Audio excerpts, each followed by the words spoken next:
Jacques, bonjour. Bonjour. Alors tu nous reviens cette fois de Tunisie. Oui, oui, oui. Et tu peux nous expliquer un petit peu dans quel cadre tu es parti là-bas, ce que tu as vu, avec qui tu étais. Tu Je n'étais suis pas parti, seul.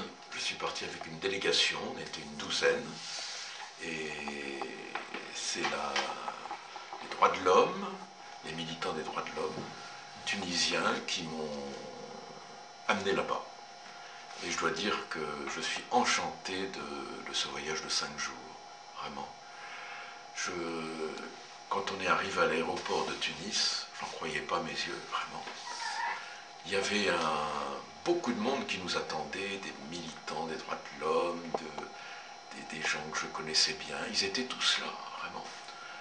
Et moi qui étais habitué quand j'arrivais à l'aéroport de Tunis, qu'il n'y avait pratiquement personne, qu'il y avait la police, qu'on ne devait pas consulter l'un ou l'autre, enfin on était encadré tout de suite. Là, on arrive, c'est vraiment un vent de liberté qui souffle et je trouvais qu'on respirait bien en arrivant là-bas. Et donc on s'est congratulé, on est resté ensemble au moins une demi-heure à l'aéroport, comme ça, tout heureux. Et c'était mon premier contact.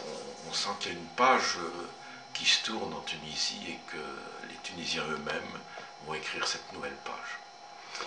Alors tu étais déjà là-bas il n'y a pas si longtemps, il y a 2 ans à Gafsa. Oui, C'était pas du tout la même chose. alors c'est pas du tout la même chose, et donc on retournait dans le bassin minier de Gafsa, et on était attendu à Redaïef. Et donc quand on arrive à Redaïef, alors c'est toute la ville qui s'est dressée, tous les militants, les jeunes, les femmes, tout le monde est là. Cette ville, la place est noire de monde, et sur la tribune, bien, on prend place et on nous présente, et j'ai été invité à parler au nom de la délégation. Et j'ai été impressionné par ces jeunes, par leur dignité, et surtout, ils ont en eux un espoir. Un espoir qu'ils ont avec la Révolution, et ça c'est formidable, vraiment formidable. Et puis, ben, ils ont retrouvé cette liberté de parole, parce qu'ils sont délivrés de la peur. Et alors ils parlent avec les autres, ils disent un petit peu ce qu'ils ont vécu. Et il y a tellement de militants qui ont connu la prison, les tortures, l'éloignement. C'est des gens vraiment qui ont souffert. Alors aujourd'hui ils parlent. Et ça c'est beau. Et alors donc Gafsa, et puis tu étais encore ailleurs, il me semble, Ah non, ben tu m'avais pas parlé de je me Bizerte. souviens de Bizerte. Nous avons été à Bizerte. Nous avons été voir là-bas celui qui est l'icône des droits de l'homme en Tunisie. Il a 80 ans et c'est un monument. Un monument. Et j'étais heureux de le retrouver parce que je le connaissais. Et on a fait une rencontre là-bas tout à fait fraternelle, sympathique. Et c'est quelqu'un qui a rendu des choses possibles, quelle que soit la difficulté des événements. Il était toujours là pour redonner le courage aux gens en disant il faut continuer. Et il nous a dit mais moi je continuerai jusqu'à mon dernier souffle. C'est vraiment quelqu'un qui donne aux autres confiance pour aller de l'avant. Et un autre aspect des affaires, c'est ceux qui sont partis quand même sur des bateaux de fortune pour gagner l'Italie et l'Europe, là, Oui, tous ces jeunes. et bien, tous ces jeunes Tunisiens ils sont partis parce qu'il y a le chômage, il n'y a pas de travail. Et ils ne viennent pas parce qu'il y a la crise économique, ils viennent pour le travail.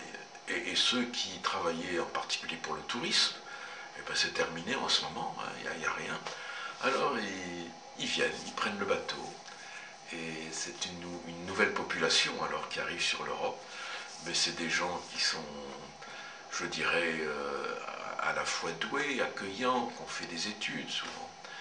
Et je crois que c'est une chance, s'ils viennent sur Paris, d'être accueillis. Eh bien, merci pour ce petit compte-rendu de voyage. J'ajouterais Oui, volontiers, c'est si ça, tu j'allais veux, dire, si tu j'ajouterais veux. volontiers encore, nous avons été à Kasserine, et pour moi c'était un moment fort du voyage. Cette ville de Kasserine, c'est la ville des martyrs, parce qu'il y en a une quarantaine qui sont morts. La police a tiré à balles réelles sur eux. Et donc la ville se souvient des martyrs. Alors tous ces jeunes étaient là, vraiment comme une grappe autour de nous, debout.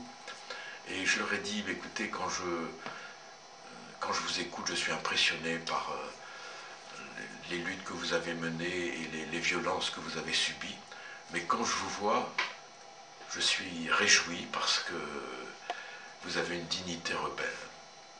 Et vous êtes des gens qui sont conscients d'être acteurs de leur changement. Alors ils sont vraiment des militants et avec eux, la révolution ne pourra pas être confisquée. Eh bien, on va rester sur cette phrase et on continue à suivre ce qui se passe dans tous ces pays. Ah, tout à fait, parce que ça sera long et difficile. Ouais. Et ça fait quand même tache d'encre et c'est intéressant à suivre. C'est vrai, c'est vrai. Même à Kinshasa, il y en a qui se présentent comme des Tunisiens parce qu'ils veulent faire aussi dégager certains potentats. C'est vrai. Comme a dit un militant égyptien, les Tunisiens ont allumé la mèche, eh bien nous,